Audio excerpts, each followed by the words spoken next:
Bonsoir chers amis téléspectateurs, bienvenue dans votre émission Le Train de la Rhapsodie des réalités. Alléluia, oh Alléluia, Jésus est Seigneur et il revient bientôt. Chers amis, encore une fois, bienvenue dans Le Train de la Rhapsodie des réalités. Je vous prie de vous joindre à moi pour faire notre prière d'ouverture. Oh notre Dieu, Seigneur, nous t'aimons tellement. Mais c'est parce que tu nous as aimés le premier. Merci pour cette journée excellente que tu nous as donnée. Et merci pour cette grâce d'écouter la parole de vie. Nous la recevons ce soir au nom de Jésus. Amen. Alléluia. Chers amis, l'émission de ce soir va couvrir la semaine de la Rhapsodie des réalités du 24 au 30 septembre. 24 au 30 septembre. Et le premier numéro de la Rhapsodie de ce soir, celui du vendredi 24 septembre, nous dit « Adorez-le partout, à tout moment. » Alléluia. L'écriture ce jour est Apocalypse, chapitre 21, le verset 22 qui dit « Je ne vis point de temple dans la ville, car le Seigneur Dieu Tout-Puissant est son temple, ainsi que l'agneau. » Alléluia. Alléluia. Le pasteur Christ nous dit ceci. Dans l'Ancien Testament, les Israélites adoraient Dieu dans un temple, mais dans la magnifique révélation de la nouvelle Jérusalem, l'apôtre Jean est plein d'admiration sur comment la ville de Dieu pourrait exister sans un temple. On s'attendrait à voir un temple tout comme il en était dans les jours de l'Ancien Testament. Mais cette nouvelle Jérusalem, toutefois, n'a pas besoin d'un temple parce que la ville entière est la demeure du Dieu Tout-Puissant et de l'agneau. C'est extraordinaire. Alléluia. En d'autres mots, sa présence est partout dans cette ville. Tout est devenu son temple. Cela nous rappelle ce que Jésus disait alors qu'il conversait avec une femme à Sichar, un village samaritain. Il disait, la femme disait, nos pères ont adoré sur cette montagne et vous dites, vous, que le lieu où il faut adorer est à Jérusalem. Jean chapitre 4, le verset 20. Mais ensuite, Jésus répondit, l'heure vient et elle est déjà venue, où les vrais adorateurs du Père l'adoreront en esprit et en vérité, car ce sont là les adorateurs que le Père demande. Pourquoi? Nous demande le pasteur. C'est parce qu'en esprit, ils expérimenteraient la présence de Dieu où que ce soit et partout. Alléluia. Aujourd'hui, partout où vous allez, vous portez sa présence en vous et avec vous. Désormais, vous pouvez mieux comprendre les paroles de l'apôtre Paul dans Actes chapitre 17, le verset 28. Il a dit, car en lui nous avons la vie, le mouvement et l'être. Nous ne sommes pas à part ou séparés de lui. Nous ne le cherchons pas. Nous sommes en lui et avec lui. Et il est en nous et avec nous et autour de nous. Alléluia. Où que vous soyez, où que vous allez, vous vivez et bougez en lui. Alléluia. Adorez-le partout et à tout moment. Vous devez lire tout ce numéro. C'est extraordinaire. C'est extraordinaire. J'ai envie de vous lire le dernier paragraphe qui dit « Même maintenant, levez vos mains en adoration au Seigneur et offrez-lui un sacrifice de bonne odeur. De là où vous êtes, adorez le Père depuis votre esprit et selon sa parole. Levez vos mains, chers amis, louez le Seigneur, bénissez son Saint-Nom. Vous êtes le temple de Dieu. Alléluia. Le samedi, le 25 septembre, la Rhapsodie des réalités nous dit: lorsque Dieu parle dans une prophétie, l'écriture ce jour est Deutéronome, chapitre 18, le verset 22.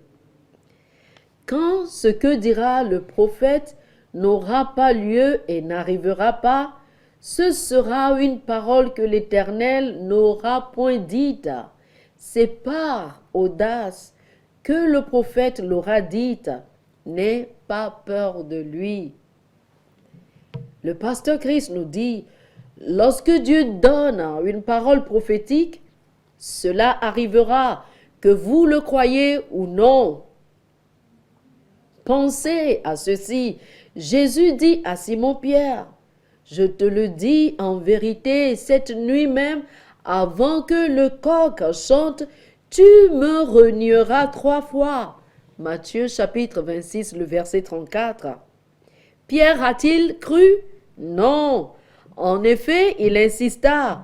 Même s'il me faudrait mourir avec toi, je ne te renierai pas.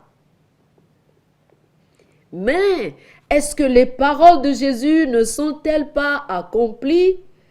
Oui, Pierre a renié Jésus et l'a rejeté. En fait, une fois, Pierre jura qu'il ne connaissait pas Jésus. Qu'en est-il de l'histoire de Judas lorsque Jésus dit à ses disciples que l'un d'entre eux le trahirait? Judas Iscariote n'a pas reconnu ce que Jésus disait à son sujet. Non plus était-il content de cela.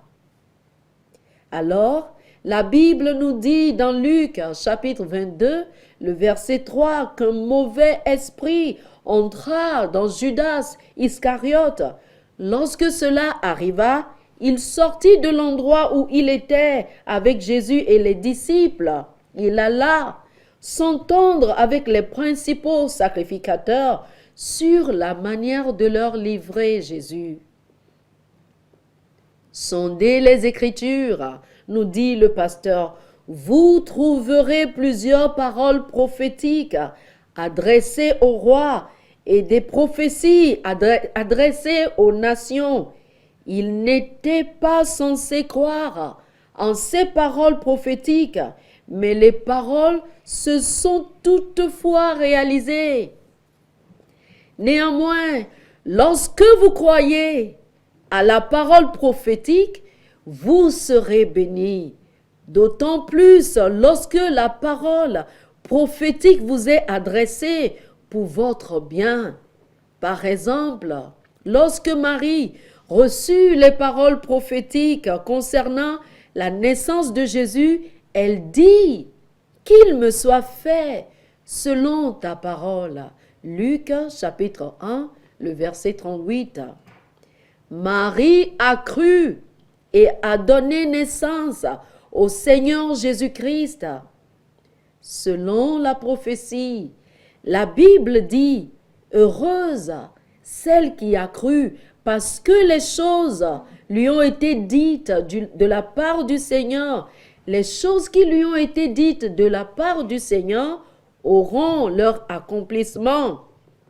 Et il nous dit, lorsque vous croyez, ces paroles de bénédiction se réalisent dans votre vie. Alléluia. Lorsque Dieu parle dans une prophétie. Le dimanche, le 26 septembre, la Rhapsodie des réalités nous dit « Arrangez les choses avec la parole prophétique. » Oh, alléluia. L'écriture du jour est Ésaïe, chapitre 48, le verset 6, qui nous dit dans la version amplifiée classique de la Bible. Vous avez entendu ces choses, prédite. Maintenant, vous voyez cet accomplissement. Et n'en témoignerez-vous pas? Je vous montre des choses nouvelles, spécifiées depuis ce temps, même des choses cachées, gardées en réserve, que vous n'avez pas connues. Et le pasteur de nous dire, lorsque vous lisez profondément notre verset d'ouverture, en allant au 7e verset, vous remarquerez que les choses nouvelles spécifiées dont parlait Ésaïe ont été créées par la parole prophétique. Ce verset dit ceci. Elles sont créées maintenant, appelées à l'existence par la parole prophétique. Oh, alléluia, alléluia. La parole prophétique est le rhéma de Dieu qui est mis dans votre bouche. Des paroles que vous déclarez pour Dieu. Ce sont des paroles que le Seigneur vous donne par son esprit. Elles viennent des confins de votre esprit. Rappelez-vous, votre esprit a été créé par la parole de Dieu et la parole de Dieu vit en vous. Aussi, la parole, le logos de Dieu qui habite en vous, voit, comprend et connaît toutes choses. La Bible nous dit dans Hébreux chapitre 4, les versets 12 et 13. Car la parole de Dieu est vivante et efficace, plus tranchante qu'une épée à double tranchant, pénétrante jusqu'à partager âme et esprit, jointure et moelle. Elle juge les sentiments et les pensées du cœur. Nulle créature n'est cachée devant elle, mais tout est à nu et à découvert aux yeux de celui à qui nous devons rendre compte. Comment donc amenez-vous à l'existence ces choses que la parole voit, comprend et connaît? Le pasteur nous répond, chers amis, suivez bien ceci, c'est très important pour votre vie. Il répond, il nous dit, c'est par des paroles prophétiques que vous déclarez par le Saint-Esprit qui est en vous. C'est pour cela que la Bible dit dans Actes chapitre 2, le verset 17, que dans les derniers jours, dit Dieu, je répandrai de mon esprit sur toute chair. Vos fils et vos filles prophétiseront. Oh, alléluia, alléluia. Nous sommes dans ces derniers jours. Le pasteur dit, cela ne s'applique pas seulement à votre vie personnelle. Vous pouvez diriger le cours de ce monde avec la parole prophétique. Par exemple, lorsque les gouvernements des nations, lorsque les dirigeants des industries ou d'autres se liguent contre l'Église, prenez les paroles de l'Esprit et déclarez-les avec foi. Nous ne sommes pas désemparés. Oh, alléluia. Nous savons quoi faire. Alléluia. Pour changer les événements et faire en sorte que les choses se conforment à la volonté parfaite de Dieu. Oh, alléluia, alléluia. Il nous a envoyés comme ses témoins et comme ses ministres. Dieu a mis sa parole dans nos cœurs et dans nos bouches. Et il nous a envoyés comme sauveurs dans notre monde, tout comme Abdias le prophète l'a dit dans Abdias chapitre 1, le verset 21. Des libérateurs monteront sur la montagne de Zion. Vous êtes ce libérateur. Alléluia. Alléluia. Il conclut ce numéro en nous disant ceci. Par vos paroles, c'est-à-dire la parole prophétique, arrangez les choses dans votre vie, dans votre maison, dans votre ministère. dans vos affaires, dans votre travail, dans votre foyer, dans votre ville et votre nation, la parole prophétique. Alléluia. Oh, alléluia. Le lundi, mes chers frères et sœurs, le 27 septembre, le thème de la rhapsodie des réalités était « Il a fait de nous des administrateurs de la guérison. » Alléluia. Oh, j'aime ceci. Alléluia. Marc chapitre 16, les versets 17 et 18 sont l'écriture d'ouverture et ils nous disent, ces écritures nous disent, « Voici les miracles qui accompagneront ceux qui auront cru. Ils imposeront les mains aux malades et les malades seront guéris. » Amen. Actes chapitre 28 nous montre l'une des expériences de Paul sur l'île de Malte où lui et une compagnie d'autres personnes sont restés à la suite d'un naufrage. Pendant leur séjour, la Bible nous montre comment Paul a guéri le père de Publius. Publius était le chef de cette partie de l'île.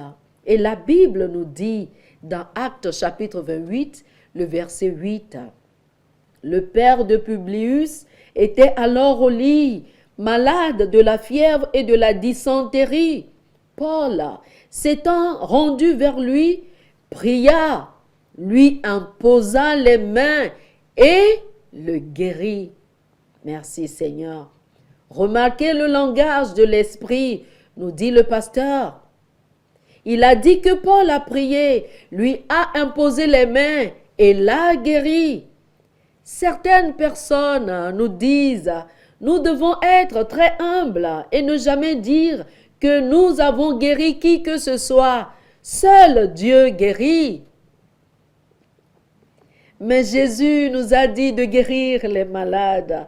Il est très emphatique et il a dit dans Matthieu chapitre 10, le verset 8, « Guérissez les malades, ressuscitez les morts, purifiez les lépreux, chassez les démons. Vous avez reçu gratuitement, donnez gratuitement. » Oh, alléluia. Et dans Luc chapitre 9, le verset 1 et le verset 2, la Bible dit, « Jésus ayant assemblé les 12, leur donna force et pouvoir sur tous les démons, avec la puissance de guérir les maladies. Il les envoya prêcher le royaume de Dieu et guérir les malades. Il a fait de nous des guérisseurs. Alléluia, alléluia. La Bible nous dit que Paul prêchait dans une ville appelée Lystre et qu'il remarqua un homme estropié depuis sa naissance et il le guérit. Oh, alléluia. Et le pasteur nous dit, vous n'êtes pas une personne ordinaire. Vous êtes un paquet divin de puissance pour guérir et bénir votre monde. Pendant que vous prêchez l'évangile, faites ce que Jésus a dit de faire. Guérissez les malades, ressuscitez les morts et purifiez les lépreux. Alléluia. Vos mains sont des mains de guérison. Dites-le avec moi. Mes mains sont des mains de guérison. Elles transmettent la puissance de Dieu. À travers vous, sa présence divine est manifestée à ceux de votre monde. Merci Seigneur Jésus. Merci. Le mardi, le 28 septembre, le thème de la rhapsodie des réalités est sacrifice de louange. Hébreux chapitre 13, le verset 15 est notre verset d'ouverture qui dit « Par lui, offrons sans cesse à Dieu un sacrifice de louange, c'est-à-dire le fruit de lèvres qui confesse son nom. » Amen. Oh, alléluia. Dans 2 Chroniques, chapitre 5, la Bible nous montre un moment extraordinaire de la dédicace du temple de Salomon. Les chantres étaient avec des cymbales et des cordes qui s'entremêlaient remerciant et louant le Seigneur. La Bible dit que tous les sacrificateurs se sont réunis. Et dans 2 Chroniques chapitre 5, le verset 12, la Bible nous dit, « Et tous les Lévites qui étaient chantres, Asaph, Éman, Jeduthun, les fils et les frères, revêtus de bisus, se tenaient à l'orient de l'autel avec des cymbales, des luttes et des harpes, et avaient auprès de 120 sacrificateurs sonnant des trompettes. Ils se réjouissaient tous devant le Seigneur. Le 13e verset dit, « Ils firent retentir des trompettes, les cymbales et les autres instruments, et célébrèrent l'Éternel avec ces paroles. Car il est bon, car sa miséricorde dure à toujours. » Alléluia. Ce sont là les sacrifices spirituels, nous dit le pasteur. Ils ont fait exactement ce que Dieu voulait. Le fait de tuer des animaux pendant la cérémonie n'a pas apporté la gloire, mais alors qu'ils offraient des sacrifices spirituels à Dieu, la Bible dit dans 2 Chroniques chapitre 5, le verset 13, « En ce moment, la maison de l'Éternel fut remplie d'une nuée. » Oh, alléluia. Dans 2 Chroniques chapitre 20, la Bible nous dit comment Juda avait été entouré d'ennemis. Alors, Josaphat fit quelque chose. La Bible dit, puis, d'accord avec le peuple, il nomma des chantres qui, revêtus d'ornements sacrés et marchant devant l'armée, célébraient l'Éternel et disaient, « Louez l'Éternel, car sa miséricorde dure à toujours. » La bataille était dirigée par les chantres. Oh, alléluia, alléluia. Et qu'est-il arrivé à leurs ennemis? La Bible nous dit que c'étaient des cadavres étendus à terre et personne n'avait échappé. Le pasteur dit, lorsque vous affrontez des difficultés et des adversités, louez le Seigneur dans la beauté de sa sainteté. Bénissez son nom et affirmez que sa miséricorde dure à toujours. Alléluia. Au milieu de cette épreuve, nous dit-il, déclarez que sa fidélité est pour toutes les générations. C'est ça votre rôle en tant que sacrificateur pour Christ. Vous devez toujours offrir des sacrifices d'adoration et de louange à Dieu. La Bible nous dit dans Hébreux chapitre 13, le verset 15. Par lui, offrons sans cesse à Dieu un sacrifice de louange, c'est-à-dire le fruit des lèvres qui confesse son nom.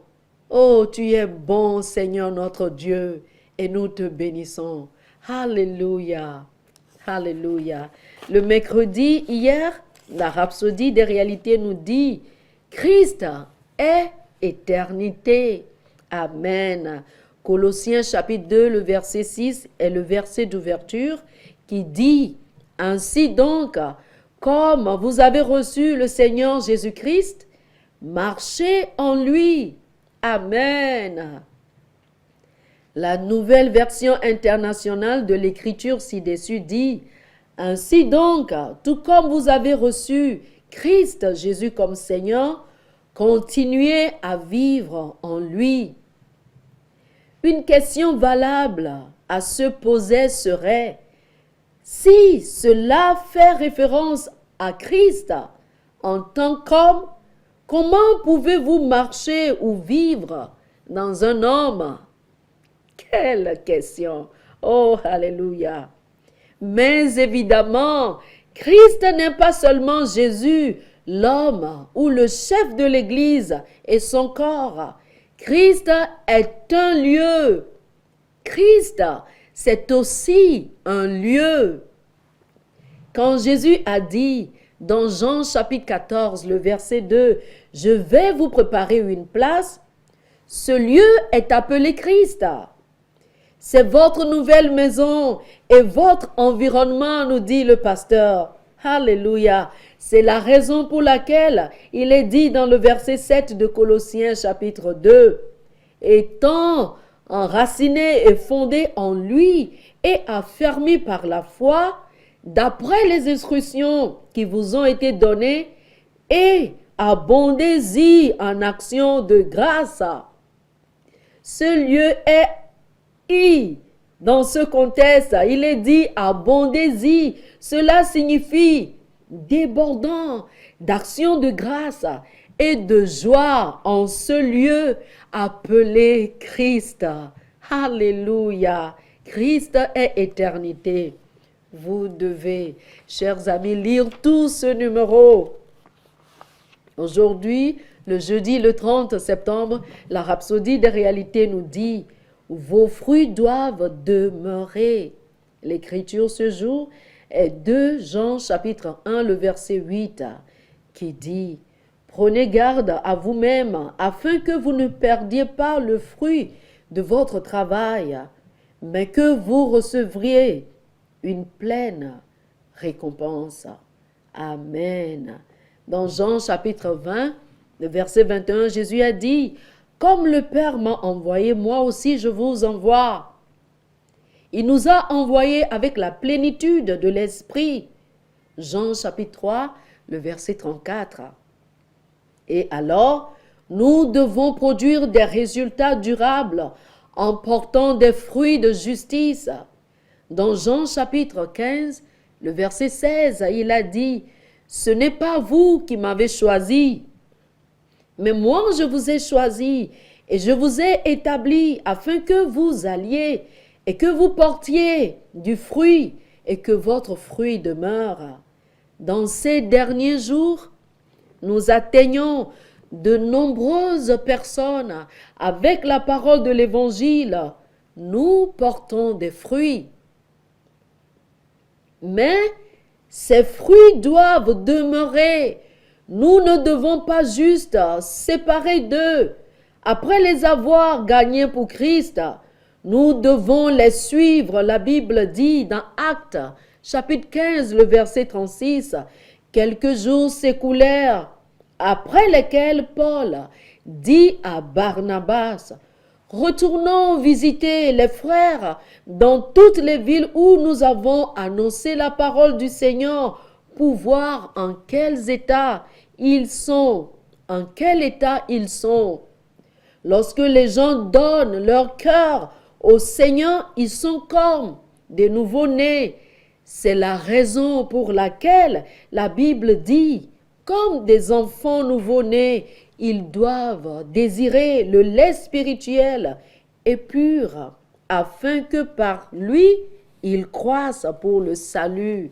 Oh, alléluia. Et le pasteur dit, dans vos efforts d'évangélisation, persistez jusqu'à ce que ceux à qui vous avez rendu ministère soient établis en Christ, fermement enracinés et fondés en lui et deviennent à leur tour des gagneurs des âmes, des gagneurs d'autres personnes.